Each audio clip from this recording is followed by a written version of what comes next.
A restaurant in the village of Oregon is raising money to honor K-9 Vende. Vende served on the Oregon Police Department for 11 years before retiring in October of 2021.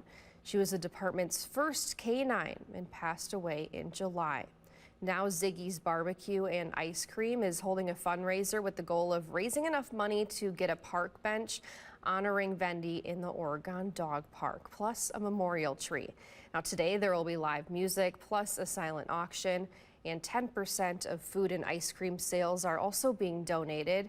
Now they kicked off the event yesterday and so far they've raised $800. That's not even including the money from food sales. The music starts up again today at noon.